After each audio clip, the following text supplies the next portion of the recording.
तो फिल्म की शुरुआत 1990 के वक्त से होती है। हमें दो बहन भाई मिशेल और क्रिस से मिलवाया जाता है। क्रिस बहुत ज़हीन था। छोटी ही उम्र में वो एक ऐसा टेस्ट दे रहा था जिससे वो डायरेक्ट कॉलेज में एडमिशन ले सकता था। एग्जाम से फ्री होकर जैसे ही मिशेल और क्रिस बाहर आते हैं तो इन्हें आर्मी ऑफिसर्स रोक लेते हैं क्योंकि क्रिस ने कॉस्मो रोबोट वाला एक शर्ट पहना था जो जाहिर कर रहा था कि उसे रोबोट्स पसंद है। लेकिन अब की दुनिया में इंसानों और रोबोट्स के दरमियान जंग होने वाली थी। सीन कट होकर हमें ईथन नामी साइंटिस्ट को दिखाया जाता है जिसे रोबोट्स से बहुत ज्यादा नफरत थी। सालों पहले रोबोट्स को इंसानों की मदद के लिए बनाया गया था जिनसे इंसानों ने काम करवाया और फिर जब रोबोट्स में कुछ मसला हो जाता तो इंसान इन्हें फेंक दिया करते थे। सालों अपने साथ इंसानों का बुरा रवैया सहते हुए रोबोट्स थक गए और अपना हक और अपनी इज्जत मांगने के लिए इन रोबोट्स ने अपनी एक अलायंस बना ली जिसका हेड था पीनट। इंसानों को रोबोट्स की ये हरकत पसंद नहीं आई और ऐसे रोबोट्स की अलायंस और इंसानों के दरमियान जंग का खदशा हो गया। आखिर इंसानों ने भी अपना बुरा बर्ताव छोड़ा नहीं और जंग शुरू हो गई। इंसानों पर रोबोट्स को यूज करने और अपने घर पर रखने की पाबंदी लगा दी गई और हर तरफ दुनिया में जंग का माहौल हो गया। जंग के दौरान एक मिलिट्री ऑफिसर इवेंट्स जाकर अपने हेड को रिपोर्ट करता है कि रोबोट्स इंसानों पर भारी पड़ रहे हैं क्योंकि वो थकते नहीं। इंसान बस ये जंग हारने ही वाले थे कि साइंटिस्ट ईथन ने एक नई टेक्नोलॉजी निकाल दी इंसानों की मदद के लिए। उसने न्यूरोकॉस्टर रोबोट्स बनाए जिसे इंसान कंट्रोल कर सकते थे, वो भी अपने ब्रेन की हेल्प से। टेक्नोलॉजी को नाम दिया गया न्यूरोटेक का।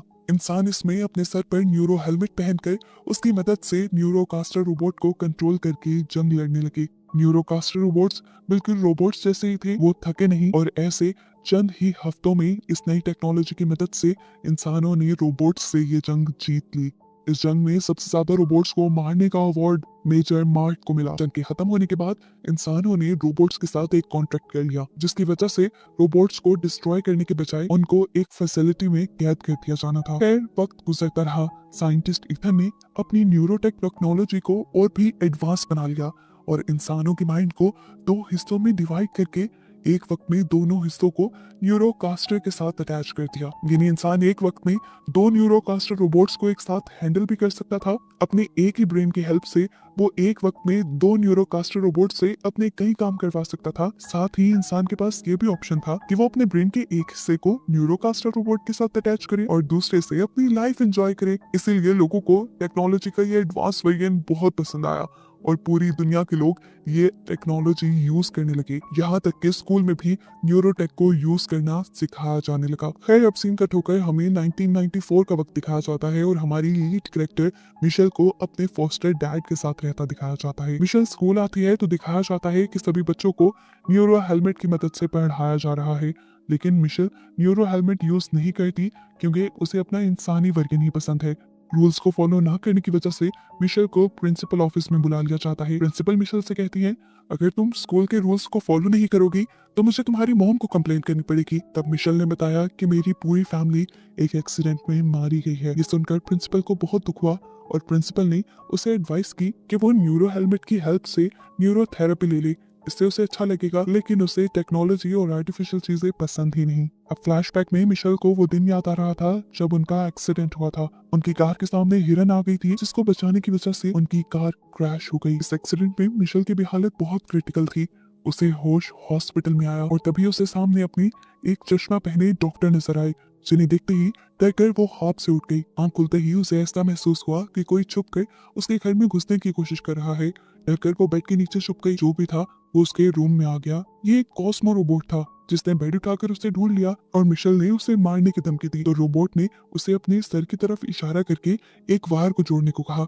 मिशेल ने वो वायर जोड़ दी। तब वो रोबोट बोलने लगा और उसने बताया कि मैं तुम्हारा भाई हूँ। उसके कहते ही अचानक से वो गिर पड़ा। पीछे देखा तो मिशेल के फॉस्टर डैड ने आकर उसके ऊपर हमला किया था। आज के दौर में इंसानों पर रोबोट्स रखने पे पाबंदी लगाई गई थी। वो मिशेल से कहते हैं, फौरन से पहले इस रोबोट को घर से बाहर निकाल दो। मिशेल आगे होकर उससे कहती है, ये आपकी लापरवाही की वजह से घर के अंदर आया है और उसकी बदतमीजी देखकर वो मिशेल के ऊपर ही हमला कर देते हैं। ये देखकर रोबोट को गुस्सा आता है और वो उठकर मिशेल के फॉस्टर डैड के ऊपर ही हमला कर देता है। इस हमले से वो दीवार से टकराकर गिर गए। वो पुलिस में इन्फॉर्म भी करने वाले थे लेकिन इससे पहले ही मिशेल ने उन्हें बेहोश कर दिया और फिर अपने कॉस्मो रोबोट के लेकर यहाँ से निकल गई। काफी दूर निकल आने के बाद मिशेल रास्ते में रुककर उस कॉस्मो रोबोट से पूछती है, तुम आखिर ये क्यों कह रहे थे कि तुम मेरे भाई हो? क्या तुम्हारे अंदर मेरे भाई के कॉन्शियस है? रोबोट हाँ में जवाब देता है। मिशेल इमोशनल हो जाती है और उससे पूछती है, तो आखिर मेरे भाई की बॉडी कहाँ है? तो वो इसे इशारा करके समझाता है कि तुम्हारे भाई की बॉडी के बारे में चश्मे वाले डॉक्टर को पता है। मिशेल को याद आया कि वही डॉक्टर थे जिन्होंने मिशेल को बताया था कि तुम्हारा भाई मर गया है। अब मिशेल एक नक्शा खोलती है और रोबोट एक जगह हाथ लगाकर बताता है कि रोबोट्स की फैसिलिटी के बीचों बीच हमें वो डॉक्टर मिल जाएगा जिसे क्रिस का पता है। ये लोग अब उस जगह के लिए निकल जाते हैं। रास्ते में वो रोबोट देखता है कि यहाँ के इंसानों की काफी हालत बुरी है क्योंकि इंसानों ने न्यूरोटेक हेलमेट का बुरे तरीके से इस्तेमाल करना शुरू कर दिया था। वो उसको यूज करके नशे भी करते थे। इंसानों की हालत बुरी होती जा रही थी और ये देखकर कॉस्मो रोबोट को बहुत बुरा लग रहा था। इसी जगह पर हम इवांस नाम के एक आदमी को देखते हैं। ये वही मिलिट्री ऑफिसर है जिसने बुरी खबर दी थी कि इंसान रोबोट से जंग हार रहे हैं, लेकिन अब ये मिलिट्री के यूनिफॉर्म में नहीं था, शायद ये रिटायर हो गया था। वो इलीगली गन्स को सप्लाई करने का काम करता था। वो यहाँ एक गन न्यूरोकास्टर रोबोट को दे देता है। गन को पकड़ते ही उस न्यूरो रोबोट ने इस गन के पैसे उसे देने से मना कर दिया और उल्टा उसी की गन से उसी को धमकाने लगा। इससे पहले कि वो इवांस को मार देता, पीछे से कोई उसी के ऊपर हमला करके उसी को ही डिसेबल कर देता है। ये इवांस का रोबोट था। इवांस ने इलीगली एक रोबोट अपने साथ रखा हुआ था। अब ये दोनों मिलकर इस न्यूरोकास्टर रोबोट की बॉडी को अपने ट्रक में डाल देते हैं और इसी सब का फायदा उठाते हुए मिशेल और उसका कॉस्मो रोबोट भी इसी ट्रक में चढ़ जाते हैं क्योंकि वो जानते थे कि ये दोनों अब रोबोट वाली फैसिलिटी के अंदर ही जाएंगे। पता चलता है कि होश में आने के बाद मिशेल के फोस्टर डैड ने पुलिस में कंप्लेन कर दी थी कि मिशेल के पास एक कॉस्मो रोबोट है।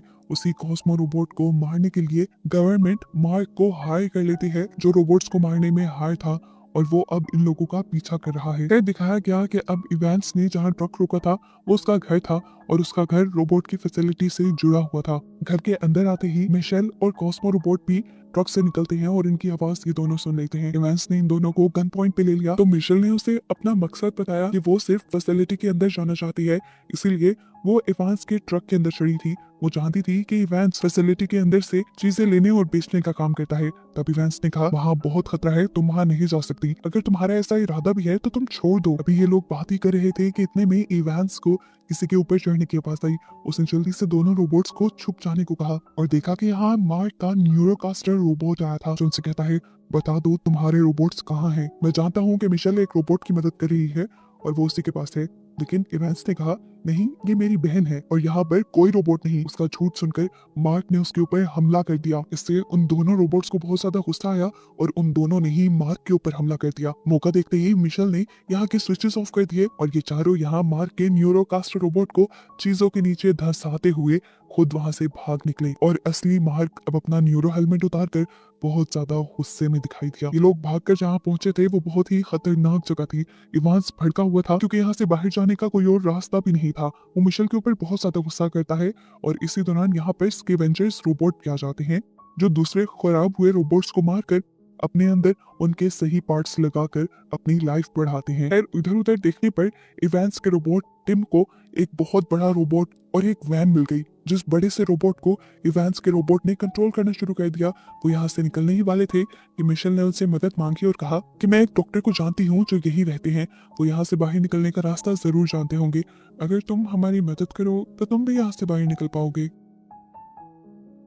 इवांस उनकी मदद करने के लिए मान जाता है और ये लोग एक वैन में बैठ जाते हैं जिस वैन को वो बड़ा सा रोबोट उठाकर अब चल रहा था। मिशेल ने इवांस से सवाल किया, तुम्हें ये रोबोट कहाँ से मिला? तो इवांस ने बताया कि ये रोबोट मुझे जंग के दौरान मिला था। मैं रोबोट के खिलाफ जंग लड़ रहा था और उस जंग में मेरी दोनों टांगे जख्मी हो गई और तब इसी रोबोट ने मुझे बचा लिया और आज मैं इसी की वजह से जिंदा हूँ और सही सलामत चल सकता हूँ। इसका मेरे ऊपर बहुत बड़ा एहसान है, इसीलिए मैं हमेशा इसे साथ रखता हूँ। जंग के खत्म होने के बाद से जब से हमारे ऊपर बैन लगा है, हम रोबोट्स को नहीं रख सकते, इसीलिए मैं भी उसके साथ छुप कर रहता हूँ। सीन कट होकर हमें साइंटिस्ट ईथन को दिखाया जाता है जो जब अपनी मॉम के पास था तो उसने देखा कि उसकी मॉम की मेमोरी लॉस हो रही है। उसने जब इसकी वजह तलाश की तो उसे पता चला कि ये उसकी न्यूरो टेक्नोलॉजी की वजह से हो रहा है। वो भड़क कर अपनी लैब में आता है और आकर डॉक्टर से पूछता है कि हमारी सर्विसेज खराब कैसे हुई। जिस पर डॉक्टर ने बताया कि क्रिस भाग गया है, जिसकी मदद से हम ये न्यूरो टेक्नोलॉजी चला रहे थे। साइंटिस्ट को गुस्सा आया और उसने पूछा क्रिस कैसे भाग सकता है, उसकी बॉडी तो हमारे पास है। तब डॉक्टर ने बताया कि क्रिस ने अपना कुछ कॉन्शियस एक रोबोट में डालकर उसे भगा दिया है, इसी वजह से हमारे न्यूरोटेक में मसला हो रहा है। इथन गुस्से में था, उसने अपने डॉक्टर से कहा कि फौरन से पहले उस रोबोट को ढूंढो किसी भी तरह, नहीं तो मेरी कंपनी तबाह हो जाएगी। इथन ने अब खुद नैनोटेक की दुनिया में जाकर मार्क से कांटेक्ट किया और उससे कहा कि तुम मेरी हेल्प करो, मेरा एक रोबोट भाग गया है जिसकी वजह से मेरा सारा न्यूरोटेक सिस्टम चलता था, तुम उसे पकड़ लाओ, मैं तुम्हें मुंह मांगा इनाम दूंगा। मार्क ने बताया मैं पहले से ही उस रोबोट और उसके साथ वाली लड़की मिशेल को ढूंढ रहा हूँ। तब इथन ने कहा चलो ठीक है, तुम उस लड़की को पकड़कर जेल में डाल देना और रोबोट को मुझे दे देना। अब क्योंकि मार्क का पुराना न्यूरोकास्टर सूट तो मिशेल और उसके साथियों ने तबाह कर दिया था, इसीलिए इथन ने मार्क को फ्री में न्यू टेक्नोलॉजी वाला न्यूरोकास्टर सूट दिया। सीन कट होकर अब हमें मिशेल और इन सबको दिखाया जाता है जो एक अजीब सी जगह पर खड़े हुए थे। अचानक किसी ने उनके ऊपर फ्रिज फेंककर हमला कर दिया और टीम का ये बड़ा सा रोबोट जख्मी हो गया। कुछ ही देर में आकर उन्हें बहुत सारे रोबोट्स ने बंदी बना लिया और उन्हें लेकर डॉक्टर पीनट के पास जो इन सब के लीडर थे। मिशेल इनको देखकर हैरान थी कि वो आज तक जिंदा है। हेड पूछते हैं तुम्हारा यहाँ आने का मकसद क्या है, हमें मारने के लिए अक्सर इंसान यहाँ आते रहते हैं। तब मिशेल ने बताया मैं आपको मारने या किसी को भी नुकसान पहुंचाने नहीं आई हूँ, मैं सिर्फ एक डॉक्टर को ढूंढने के लिए आई हूँ जो इसी फैसिलिटी के अंदर रहते हैं। डॉक्टर पीनट ने बताया हाँ, यहाँ से कहीं दूर एक सेफ हाउस है, शायद वहाँ पे वो रहते हो। डॉक्टर पीनट मिशेल से पूछते हैं आखिर तुम उस डॉक्टर को ढूंढना क्यों चाहती हो। वो बता देती है कि मैं असल में अपने भाई को ढूंढना चाह रही हूँ जिसका कॉन्शियस इस कॉस्मो रोबोट के अंदर है और मुझे खबर मिली है कि मेरे भाई की बॉडी ईथन कंपनी के पास है। डॉक्टर पीनट भी परेशान हो गए कि आखिर वो एक बच्चे को रखकर अपनी फैसिलिटी में क्या करेंगे। इसका जवाब मिशेल के पास भी नहीं था। दिखाया जाता है कि मिशेल और इवांस अब आगे जाने के लिए तैयार थे। तब डॉक्टर पीनट इनके पास अपने कुछ फौजी रोबोट्स को भी भेजते हैं इनकी मदद के लिए। ये लोग एक पीनट की तरह बनी हुई गाड़ी में बैठकर निकल गए और इतने में ही हमने देखा कि मार्क इस फैसिलिटी के अंदर आ चुका था और उसने इन लोगों को जाता देख लिया। ये लोग जब अपनी मंजिल पे पहुंचे तो वहां जाकर बहुत सारे एवेंजर्स ने उनको घेर लिया। इससे पहले कि वो उनको नुकसान पहुंचाते वहां एक गाना बजता है और एक सीक्रेट डोर खुल जाता है जिसके अंदर से स्लिप होते हुए ये लोग डॉक्टर कियोन तक पहुंच जाते हैं जिनकी तलाश में मिशेल यहाँ आई थी। इससे पहले कि डॉक्टर कियोन उनसे कोई सवाल करते, मिशेल ही उनसे सवाल करती है आखिर मेरा भाई कहाँ है, आपने कहा था वो मर गया है, आखिर मेरा भाई जिंदा कैसे है, आपने मुझसे झूठ क्यों बोला था, क्यों कहा था आपने कि वो मर गया है। डॉक्टर कियोन ने बताया कि तुम्हारा भाई ईथन की लैब में है। मिशेल ने पूछा क्यों और किस लिए। तब डॉक्टर कियोन ने बताया आज से 4 साल पहले इंसान जंग में हार रहे थे और इसी सब में तुम्हारा और क्रिस का एक्सीडेंट हो गया। हमने क्रिस का जब एमआरआई किया तो हमें पता चला कि वो बहुत ज्यादा जीनियस है, उसके दिमाग में कुछ एक्स्ट्रा ताकत है जो उसे गॉड ने गिफ्ट में दी थी और यही ताकतें हमारा सहारा बन गई। क्रिस की ब्रेन पावर से ही हम न्यूरोटेक को बना पाए थे। मिशेल गुस्से में थी, उसने कहा फिर आखिर तुमने मुझसे झूठ क्यों बोला कि वो मर गया है। तब डॉक्टर कियोन ने अपने रोबोटिक वर्जन में उसे सारा पास दिखाया। तब क्रिस कोमा में था और उसकी बॉडी के जरिए उसके ब्रेन को यूज किया जा रहा था। डॉक्टर कियोन बताते हैं कि अगर उस दिन हम आर्टिफिशियली उसको जिंदा ना रखते और न्यूरोटेक को ना बनाते तो क्रिस भी मारा जाता। तब मिशेल ने उसे कहा तो तुम मरने देते, इतने गलत तरीके से उसका इस्तेमाल तो ना करते। तब डॉक्टर कियोन ने बताया वो पूरी तरह नहीं मरा था, वो अंदर से जिंदा था। एक दिन उसने मेरा हाथ भी पकड़ने की कोशिश की और जिस दिन मुझे ये एहसास हुआ कि वो अंदर से जिंदा है तो मैंने न्यूरोटेक प्रोग्राम को बंद करने की कोशिश की, लेकिन ईथन नहीं माना और उसने मुझे अपनी कंपनी से ही निकाल दिया। तब डॉक्टर कियोन बताते हैं मैंने ही इस रोबोट के अंदर इसके दिमाग का एक कनेक्शन लगा दिया था जिसकी वजह से आज तुम मेरे सामने खड़ी हो। मिशेल को ये सब सुनकर भी उस पर तरस नहीं आया। उसने पूछा आखिर वजह ही क्या थी ये करने की। तब उसने कहा मैं चाहता था कि क्रिस इस रोबोट के अंदर अपनी कॉन्शियस बनाए और रोबोट्स के साथ आकर अपनी एक जिंदगी बना ले, एक फैमिली बना ले। ये सुनकर मिशेल रोने लगी और कहने लगी कि मेरा भाई मेरा था, उसकी फैमिली मैं थी, उसको रोबोट्स की क्या जरूरत थी। इवांस को भी ये सारी कहानी सुनकर डॉक्टर कियोन पे बहुत गुस्सा आ रहा था। इवांस उसे मारने लगा और इसी दौरान दिखाया गया कि मार्क भी इस फैसिलिटी तक पहुंच गया, जिसे सीसीटीवी में देखते ही पीनट डर जाता है। मार्क धमाका करवा के इस फैसिलिटी के अंदर आता है तो अंधेरे का फायदा उठाकर ये सब लोग उसके ऊपर हमला करना शुरू कर देते हैं, लेकिन उसका न्यूरोकास्टर रोबोट बहुत ज्यादा मजबूत था, इनके किसी हमले का उसके ऊपर असर नहीं होता। मार्क अपने साथ पूरी फौज लेके आया हुआ था जो इन रोबोट्स के साथ लड़ने लग गए। ये न्यूरोकास्टर रोबोट पुराने रोबोट्स को धड़ाधड़ मार रहे थे। ऐसी सिचुएशन में डॉक्टर ने मिशेल से कहा तुम रोबोट को लेकर यहाँ से चली जाओ, लेकिन इससे पहले कि मिशेल भाग पाती मार्क की उस पर नजर पड़ जाती है और मार्क पीछे से उसके रोबोट का हाथ पकड़कर यहाँ से उड़ जाता है। उन्होंने मिशेल को कुछ नहीं कहा, लेकिन उससे पहले ही यहाँ काफी तबाही मचा दी थी, यहाँ तक कि पीनट भी पूरी तरह जख्मी हो गया था। ये लोग जब वापस रोबोट्स की फैसिलिटी में आए तो देखा कि न्यूरोकास्टर रोबोट्स ने यहाँ सभी रोबोट्स को मार डाला है, और अगर कुछ रोबोट्स बचे भी हैं तो वो काफी बुरी हालत में है। यहाँ दिखाया जाता है कि मार्क उस रोबोट को लेकर ईथन के पास पहुंचता है, जिसे देखते ही उसकी सांस में सांस आती है और वो उस रोबोट से कहता है, क्रिस, बहुत परेशान किया तुमने मुझे, अब ऐसा मत करना। उसके डॉक्टर्स रोबोट को पकड़कर एक मशीन में लेटा देते हैं और उसके अंदर से सारे कॉन्शियस को दोबारा क्रिस की बॉडी में डाल दिया जाता है। मार्क यहाँ खड़ा होकर ये देखकर हैरान परेशान था कि ईथन कितने बुरे तरीके से एक बच्चे का इस्तेमाल कर रहा था। ईथन ने बताया कि इस बच्चे की वजह से ही मैं न्यूरो टेक्नोलॉजी बनाकर पूरी इंसानियत को बचा पाया हूँ। यहाँ हम देखते हैं कि मिशेल बहुत ज्यादा उदास थी, तभी फैंस उसके पास आया और उसने उसे हौसला दिया और कहा, मैं तुम्हारे साथ हूँ, हम क्रिस को बचा लेंगे और ईथन की सच्चाई सबके सामने लेकर आएंगे। अब सबसे पहला मिशन था इनका इस फैसिलिटी से बाहर निकलना, जिसके लिए वो पीनट के एक रोबोट के पास आता है जिससे बाहर निकलने का रास्ता आता था। इस रोबोट को बहुत सारी इन्फॉर्मेशन थी। उसने मिशेल को बताया कि पूरा न्यूरोटेक तुम्हारे भाई के ब्रेन से चलता है, और अगर तुम्हारा भाई अपने कॉन्शियस में आ गया, यानी होश में आ गया, तो सारा न्यूरोटेक बंद हो जाएगा। ये सुनकर मिशेल ने कहा, ये तो अच्छी बात है ना, फिर हम इस तरह न्यूरोटेक को बंद करवा सकते हैं। अब ये रोबोट जो मिशेल को सारी बातें बता रहा था, वो उनके साथ उनके इस मिशन में जाने को तैयार था, लेकिन पीनट नहीं। पीनट कहता है, हमें पहले भी जंग नहीं चाहिए थी, पहले भी इज्जत और अमन चाहिए था, और अभी भी यही चाहिए। तब मिशेल उससे कहते हैं, हम वही तो लेने जा रहे हैं, उसी के लिए तो एक और मर्तबा कोशिश करके लड़ेंगे। पीनट के बाकी रोबोट्स को मिशेल का पॉइंट समझ आ रहा था। उन्होंने मिलकर पीनट को भी मना लिया और ऐसे सभी इस मिशन का हिस्सा बन गए। ये लोग अब अपने मिशन के लिए तैयार होकर एक बहुत बड़ी गोल सी शिप में बैठकर उस शहर में पहुंच जाते हैं जहां पर ईथन की लैब थी। ये लोग एक बहुत बड़े से रोबोट को अपने साथ लेकर आए थे, जिससे ये किसी खिलौने की तरह कार्स को उठाकर लैब के ऊपर हमला कर देते हैं। अंदर बैठे ईथन ने इस सब को देख लिया था। उसने मार्क को मिशन दिया कि वो अपनी आर्मी के साथ मिलकर इन सब को खत्म कर दे। इस बड़े से रोबोट को इवेंस कंट्रोल कर रहा था, और इवेंस के सामने अब बहुत सारे एडवांस न्यूरोकास्टर रोबोट्स आ चुके थे जो उसके रोबोट को नुकसान पहुंचाने की कोशिश करते हैं, और आखिर उसका रोबोट तबाह हो जाता है। इससे पहले कि एवेंस भी इस रोबोट के फटने में मारा जाता, वो इससे पहले ही रोबोट के अंदर से जंप कर देता है। यहाँ दिखाया गया कि पीनट भी एक बहुत बड़े रोबोट को कंट्रोल करते हुए यहाँ आया, और बाकी सारे कॉस्मिक रोबोट भी यहाँ पर न्यूरोकास्टर रोबोट से लड़ने लग गए। जब सबका ध्यान बाहर चलने वाली जंग में था, तभी मिशेल मौके का फायदा उठाकर लैब के अंदर चली आई। मिशेल ने अपने रोबोट के जरिए यहाँ पर मौजूद सभी साइंटिस्ट को डराकर यहाँ से भगा दिया, जिसके बाद उसने यहाँ मौजूद एक न्यूरो हेलमेट को पहन लिया जो उसके भाई से कनेक्टेड था। बाहर दिखाया गया कि मार्क अपना एक बहुत बड़ा न्यूरोकास्टर सूट पहन के आया, जिसकी मदद से उसने यहाँ पर तबाही मचाना शुरू कर दी, धमाके करना शुरू कर दिए। यहाँ पर मार्क सबको मारते मारते पीनट के भी सामने आ गया। जिस टाइम पीनट एक कास्टर रोबोट को मारकर फ्री हुआ था, मार्क ने उसके ऊपर गन तान दी और उससे पूछा, अब क्यों ये जंग लड़ रही हो? तो पीनट ने कहा, क्या शादी से बड़ा कुछ नहीं होता? उसने पूछा, मौत भी नहीं? तब पीनट ने कहा कि अगर मेरी मौत से मेरे बाकी साथियों को आजादी मिल जाती है तो मुझे ये मौत अच्छी है। उसकी बात सुनकर मार्क इम्प्रेस हो जाता है और उससे कहता है, तुम्हारे अंदर एक इंसान से भी ज्यादा इंसानियत है। मैं आज एक इंसान से मिला जिसके अंदर रोबोट से भी कम हसास है। वो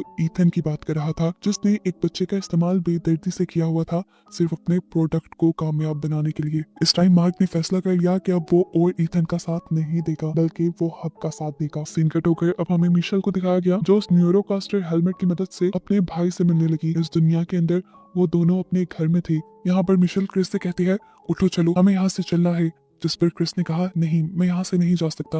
मैंने इस दुनिया को अंदर से देखा है और मैं जानता हूँ कि मेरा इस्तेमाल करके ईथन ने इस दुनिया को बर्बाद कर दिया है, और मेरा यहाँ से निकलना पॉसिबल भी नहीं है क्योंकि मैं मर चुका हूँ। इन लोगों ने मेरे दिमाग को आर्टिफिशियली जिंदा रखा हुआ है और मेरे दिमाग से ही ये न्यूरोटेक चल रही है। मिशेल ने पूछा, फिर आखिर तुम चाहते क्या हो? तब क्रिस ने उसे समझाया, देखो, अगर मेरा दिमाग और देर एक्टिव रहा तो ईथन मेरे दिमाग का इस्तेमाल करके दुनिया को पूरी तरह तबाह कर देगा। अच्छा यही है कि तुम मुझे मार दो, मेरे दिमाग को डीएक्टिव कर दो, ताकि न्यूरोटेक भी बंद हो जाए और ये सारी तबाही भी। मिशेल इस सब के लिए राजी नहीं थी। तब क्रिस ने उसे कहा, याद है ना, तुम मुझे कहती थी कि मैं दुनिया बदल सकता हूँ, तो बस इस दुनिया को बदलने में तुम मेरी मदद करो। ये कहते ही क्रिस और मिशेल गले लगे और सीन्स यहाँ असली दुनिया में शिफ्ट हो गए, जहाँ मिशेल होश में आ गई थी। उसने आगे बढ़कर क्रिस की सारी मशीन्स को ऑफ कर दिया, जिसकी वजह से क्रिस पूरी तरह से मारा गया और न्यूरोटेक तबाह हो गई। बाहर दिखाया गया कि इवांस की आर्मी यानी रोबोट्स हार रहे थे। इवांस ने देखा कि उसका रोबोट जो हमेशा से उसके साथ था वो भी बुरी तरह डैमेज हो चुका था। उसे देखते ही वो टूटने लगा। एकदम से जैसे ही न्यूरोटेक बंद हुई, यहाँ के सारे न्यूरोकास्टर रोबोट्स भी बंद होकर गिर गए और ऑटोमेटिकली इवांस ये जंग जीत गया। इस टाइम उसकी खुशी का ठिकाना ही नहीं था। वो जोर से चिल्लाया। अगले ही पल उसे अपने रोबोट टिम की याद आई। उसने पीछे देखा तो अब टिम पूरी तरह खराब हो चुका था। वो मर चुका था, जिसे देखकर उसकी खुशी सारी गम में बदल गई। लेकिन तभी उसने देखा कि टिम के अंदर तो एक छोटा वेरिएंट भी था, जिसने इस बड़े रोबोट को कैरी किया हुआ था, जिंदा रखा हुआ था। ये देखकर इवांस की जान में जान आई। अब अपने रोबोट को लेने के बाद इवांस मिशेल को ढूंढने के लिए अंदर गया और जब यहाँ से बाहर आया तो उन लोगों को पता चल गया कि अब दुनिया में सारे न्यूरोटेक रोबोट काम करना बंद कर चुके हैं। न्यूज पे भी ये बात फैल गई और फिर मिशेल का इंटरव्यू हुआ। मिशेल ने न्यूज में सब सच बता दिया कि किस तरह ईथन एक बच्चे का इस्तेमाल करके इस न्यूरो टेक्नोलॉजी को चलाए हुए था। इसी वजह से ईथन को जेल हो गई। और कहानी के आखिर में हमें मिशेल को पूरी दुनिया को स्पीच देते हुए दिखाया गया, जिसमें मिशेल कहती है, मैं जानती हूँ आप सब लोग कंफ्यूज होंगे इस दुनिया में क्या चल रहा है। असल में दुनिया में न्यूरोटेक बंद हो गई है। ईथन ने न्यूरोटेक के जरिए न सिर्फ रोबोट्स को जंग में हराया था, बल्कि इंसानों को भी किसी काम कर नहीं छोड़ा था। इंसानों को न्यूरोटेक की आदत पड़ चुकी थी। इंसान ये भूल गए थे कि वो सारे काम जो वो न्यूरोकास्टर रोबोट से करवा रहे हैं वो खुद भी कर सकते हैं। असली दुनिया में इंसान ही इंसान का सहारा है, ना कि ये न्यूरो टेक्नोलॉजी। हमारे इमोशंस और हमारा मिलना जुलना ही हमें इंसान बनाती है। अगर आगे बढ़ना मुश्किल लग रहा है तो हम सब मिलकर एक दूसरे का साथ देंगे और आगे बढ़ जाएंगे। उसकी ये स्पीच सबको बहुत अच्छी लगी। इवांस भी इमोशनल होकर उसके गले लग गया। और फिर मूवी के पोस्ट क्रेडिट सीन्स में हमें मरे हुए रोबोट्स का एक झुंड दिखाया गया, जिसमें कॉस्मो रोबोट भी था। एकदम से वो रोबोट उठ खड़ा हुआ इस मैसेज के साथ कि उसके अंदर अभी भी क्रिस की कॉन्शियस जिंदा थी। और बस यही दिखाते हुए ये मूवी यहाँ खत्म हो गई।